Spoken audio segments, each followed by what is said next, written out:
Sono stato diplomato all'Istituto Minerario di Agordo, al Follador, del 73. Del 75 sono stato chiamato negli Stati Uniti il 15 ottobre del 75, andai a Portland, Oregon, su un cantiere e lavoravo per la ICOS Corporation of America. Nell'Oregon lavoravo alla diga di Bonneville, che è fra lo stato del Washington e lo stato dell'Oregon, e ho lavorato lì per 6 mesi. Facevamo una paratia stagna, cioè facevamo un isolamento di una centrale nucleare fra l'Oregon e il Washington, e riparavamo quella che chiamavano la scala la fish ladder, quella che sul fiume Columbia, che fa da confine che passa fra gli stati Washington e Oregon. Ho lavorato là 6 mesi, poi mi chiamarono a New York per sostituire uno specialista italiano che doveva andare via, e quindi ho lavorato al metro di New York, alla costruzione del metro di New York, alla 41esima Avenue, e avevamo l'ufficio alle Torri Gemelle, le famose One World Trade Center, quello che si chiamava così, dette volgarmente Twin Towers o Torri Gemelle, al 16° piano. Mi presentai là e non sapevo cos'erano quella volta. Mi portarono sul cantiere e lavorai lì per 2 mesi nel turno di notte, ricordando il film I guerrieri della notte di quegli anni là. Io ero uno di quelli, insomma, i guerrieri della notte, con gente armata, pistole, coltelli, tutto quello che c'era. Era una giungla, insomma. Lì ho lavorato 2 mesi, poi tornai nell'Oregon, nel mio cantiere iniziale, e nel frattempo iniziò il cantiere, un grossissimo cantiere nel Kentucky, e andai nel Kentucky, e lì sono stato 3 anni e mezzo a lavorare sulla diga di Wolf Creek Dam, che era il lavoro più grosso del Kentucky. Era un lavoro innovativo di $100 milioni a quel tempo, del 75, e addirittura nel 76 facemmo la copertina, la cover page dell'Engineering News Record, che è un mensile a tiratura mondiale. Cioè, quella volta avevamo un successo incredibile, c'era un lavoro nuovo, innovativo, cioè proprio all'avanguardia, diciamo. Facemmo dei macchinari che si chiamavano proprio Wolf Creek Rig, cioè fatti apposta per quel cantiere lì.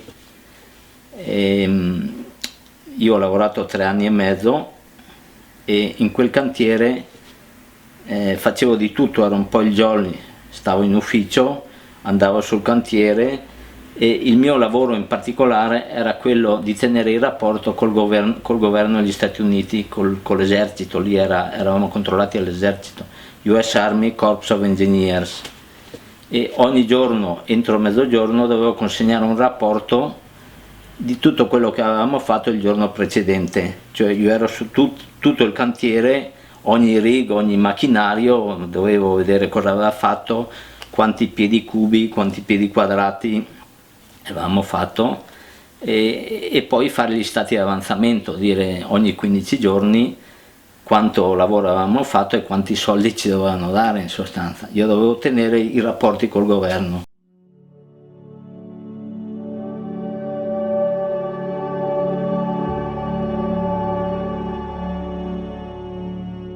Dopo un paio d'anni, addirittura la ditta, che era di New York, mi faceva firmare, cioè ero responsabile per la ditta degli stati di avanzamento. Io andavo da loro e firmavo tutto quello che era di competenza per avere i soldi, insomma. E tenevo le ore di tutta la gente, facevo tutti sti rapporti. Era un po' il jolly, stavo in ufficio, rispondevo al telefono, facevo un po' di tutto. E tant'è vero che rimasi, su 200 persone circa c'erano nel cantiere, c'erano ingegneri americani, ingegneri italiani e gli specialisti italiani e friulani. Io rimasi l'ultimo su quel cantiere là, cioè tutti andavano via ma io ero sempre quello che doveva rimanere lì per vari motivi, insomma, perché sapevo tutto del cantiere dall'A alla Z. Poi quello che chiamavano la site restoration, cioè il mettere a posto il cantiere, la diga come era inizialmente, cioè per riparare la diga noi avevamo fatto quella che chiamano diaphragm wall, cioè una paratia, un muro gettato nel terreno che fa diaframma, cioè toglie, allora la diga perdeva acqua, no? Era una diga fatta in terra battuta appena dopo la seconda guerra mondiale negli anni 50, senza fondazioni, in tutta fretta, in terra battuta, quindi aveva sotto l'argilla c'era del calcare con delle cavità e perdeva acqua. Noi dovevamo sigillare questa diga con dei pali, tutta una serie di pali primari e pali secondari, che è un po' difficile spiegare la differenza perché erano pali primari, ogni 4 piedi e mezzo c'era un palo, in mezzo ai 2 pali primari rotondi con casing d'acciaio di 300 piedi. Facciamo sti pali secondari con sti macchinari fatti apposta chiamati Wolf Creek Rig.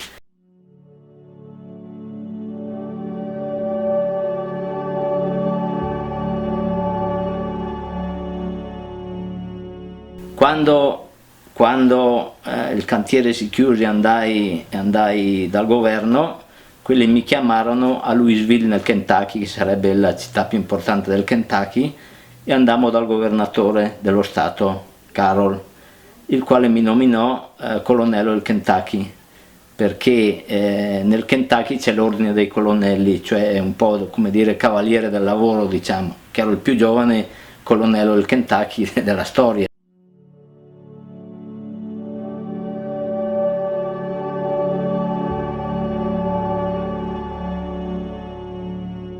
C'era il turno di giorno e il turno di notte, intanto c'era alla mattina, io lavoravo su tutti e due, io non avevo orari veri e propri, io andavo al mattino a lavorare in ufficio, prima di tutto stavo in ufficio, e il primo lavoro era andare su tutti i punti del cantiere a raccogliere i rapportini del giorno prima, andavo da tutti gli operai, diciamo che nel cantiere in sé, il cantiere aveva tanti cantieri però, perché c'erano tante gru, ogni gru era un cantiere, c'era il Wolf Creek che era un altro cantiere, c'era il drilling rig, cioè quelli che fanno le perforazioni nel calcare,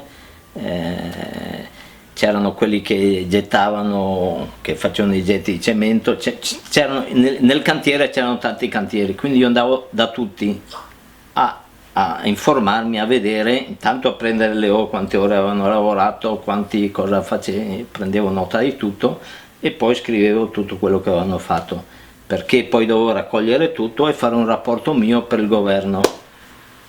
E quindi passavo tutta la mattina a girare, io ero un po' il jolly, ero quello che chiamavano radar, no? Il radar, quello che dicevano, c'era una serie televisiva e c'era uno che chiamavano radar perché era radar, no? Era quello che sapeva tutto, io ero soprannominato così anche, no? Quindi ero radar ed ero parte del cantiere, ero uno di loro, insomma. Tant'è vero che un giorno, sai che negli Stati Uniti a quel tempo, anche adesso penso, ogni lunedì mattina prima di iniziare il lavoro si fa il safety meeting, cioè tutti gli operai si siedono lì e parlano della sicurezza del lavoro, cioè dicono quello che c'è da fare.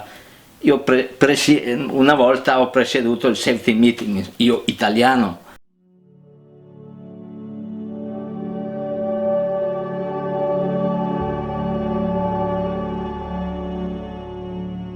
Io ero più americano, per certi versi ero più americano degli americani, tant'è vero che rimasi ultimo là, insomma. Poi avevo degli amici locali di Jamestown, Kentucky, di Stevenson, di Russell Springs, di tutte quelle cittadine là attorno. Io dicevo ho bisogno di una cosa, il giorno dopo io avevo la gente che faceva il lavoro, cioè ero un piccolo boss per certi versi.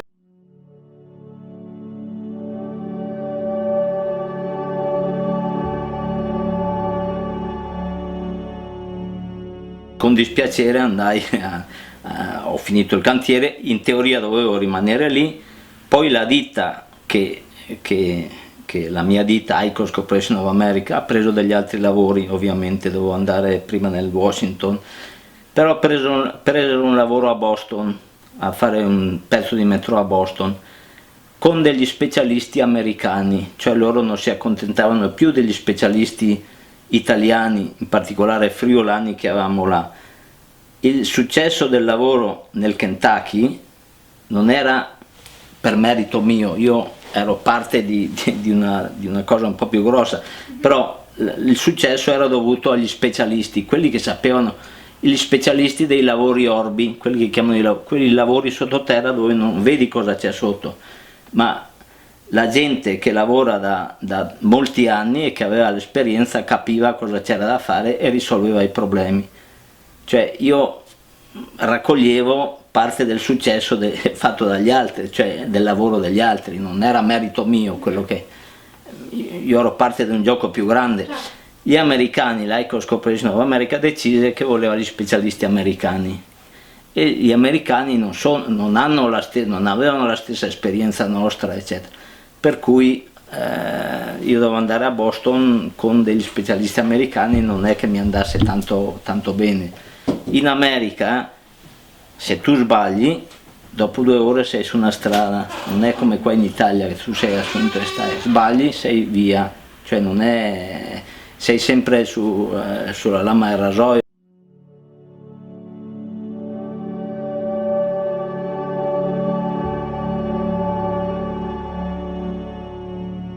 Io dovevo andare con la Bancor a Los Angeles, però a fare un lavoro a Los Angeles, e poi venni in Italia a fare delle vacanze eccetera, e l'Agip cercava dei periti che parlassero inglese per la ricerca di petrolio. Io decisi, giusto o sbagliato che fosse, di andare all'Agip.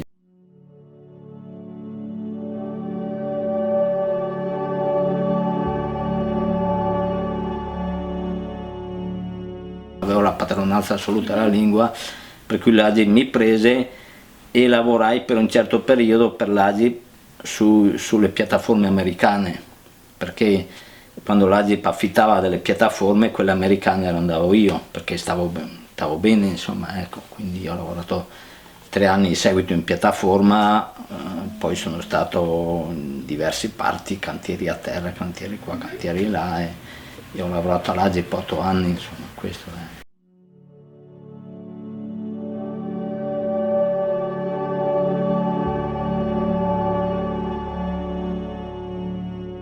Piccolo aneddoto così perché fa sorridere, insomma, nell'Oregon dove molti usano a quegli anni il cappello a cowboy, le pistole, cioè è vero, cioè nell'Oregon puoi usare le armi purché le hai in vista, a quel tempo era così, quindi alcuni andavano in giro con queste fondine, insomma, e il cappello a cowboy. New York è un altro mondo ovviamente rispetto all'Oregon. Quando mi portarono all'aeroporto, mi ricordo sempre, il mio amico, aveva un amico lì che mi portò all'aeroporto a Portland, l'ultima cosa mi dette il cappello, dice questo è il mio cappello, te lo do e lo devi usare. Allora a New York con le borse arrivai all'aeroporto La Guardia, c'erano le persone italiane che mi aspettavano lì all'aeroporto, e con le borse io dove tengo il cappello in testa per forza, gli stivali, il cappello a cowboy, e non mi riconobbero come italiano, per cui ci perdemmo, non mi trovarono.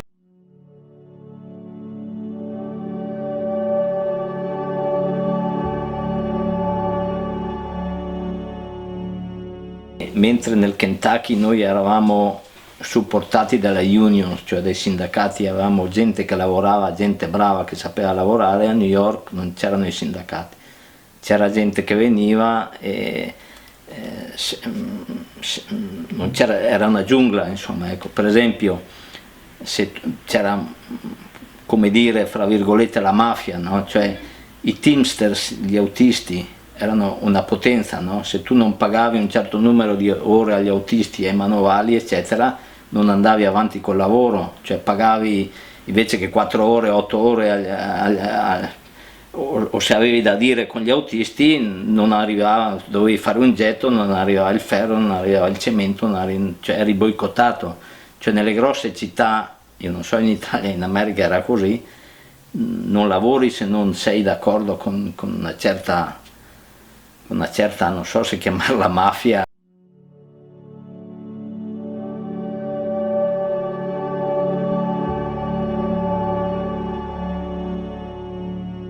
Quelli delle union, i sindacati, venivano a casa mia a discutere, a mangiare, mangiavano e soprattutto io avevo il vino italiano, il Kentucky dove c'è il proibizionismo, era una zona di proibizionismo, quindi non c'è l'alcol, avere il vino italiano era una cosa straordinaria, cioè loro quindi venivano, parlavano, si discuteva a casa mia, insomma, questo. A New York non potevi fare questo. E altri cantieri ho girato in città di Washington DC per un periodo, sono stato in Florida, West Palm Beach, e in Arizona, Tempe, appena fuori di Phoenix, non so se conoscete l'Arizona, e basta. Questa è la mia esperienza negli Stati Uniti. Ho tenuto degli ottimi rapporti con tutti per molti anni.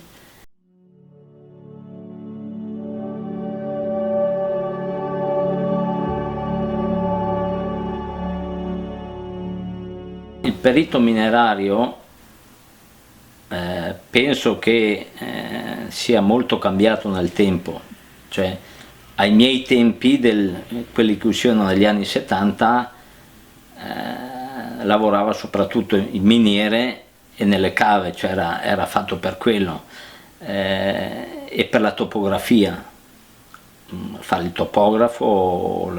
Io ho avuto un po' di esperienza, ho girato un po' di miniere, sostanzialmente andava. Poi negli anni 80 c'è stato il boom del petrolio, no? La ricerca di petrolio, moltissimi periti minerari sono andati o all'Agip o alle compagnie di servizio che lavoravano sempre attorno alla ricerca di petrolio, quindi uno imparava quello, cioè, però quello non imparavi a scuola, imparavi dopo sul cantiere, cioè, la geologia un po' la imparavi a scuola, ma soprattutto la imparavi sul cantiere. Invece quello che mi è stato molto utile era la topografia, quello che ho imparato all'istituto minerario, mi è stata utilissima negli Stati Uniti. Allora tu pensa, un giovane di 20 anni arriva là improvvisamente dall'oggi al domani, pollici, piedi, libre, galloni, cioè cambia. E quello che mi rimane impresso era che gli ingegneri americani, cioè, era una specie di congiura contro gli europei, no? Ma che dicevano, ma voi avete il sistema metrico, siete stupidi, è così facile, i piedi e i pollici.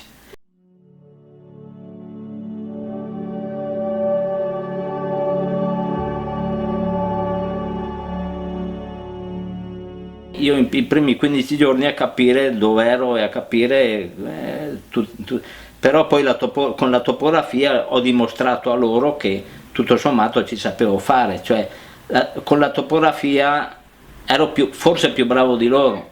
Quando imparai i pollici, i piedi, le livre, tutto quello, mi ricordo sempre che dovevo calcolare nei primi tempi quanti piedi cubi di bedding layer e quanti piedi cubi di riprap dovevo fare per la diga, no? Ma erano tutte misure per me strane, cioè anche la misura, quanti piedi hai fatto oggi, quanti piedi quadrati, andare via dal corpo, dal governo a dire quanti piedi, cioè poi diventa normale, anche solo, quanto sei alto, 5 piedi e 2 pollici. Quanto pesi? 130 libre, cioè, poi diventa, ma dopo un po' diventa automatico, tant'è vero che quando torni in Italia poi hai difficoltà per un po' di giorni però io vi giuro, vi garantisco che i periti nostri, i periti minerari, sono in generale meglio degli americani, cioè gli americani quando finiscono l'high school avevano, io parlo di quei tempi là, adesso non so, avevano 12 anni di scuola, high school, sono 8 anni grade school e 4 years of high school, associate, no aspetta, era freshman, sophomore, bachelor and senior, i 4 anni di high school.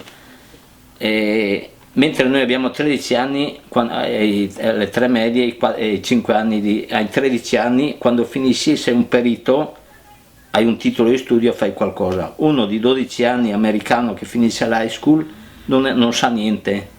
Allora, poi gli ingegneri americani sono 2 anni di associate degree e 4 anni bachelor degree. Un bachelor degree, cioè 4 anni di university, di college là, non sono come un perito nostro. Io non avevo nessuna difficoltà con gli ingegneri, quelli che chiamavano ingegneri americani, cioè a fare dei calcoli, a fare topografia, a fare quelle robe là.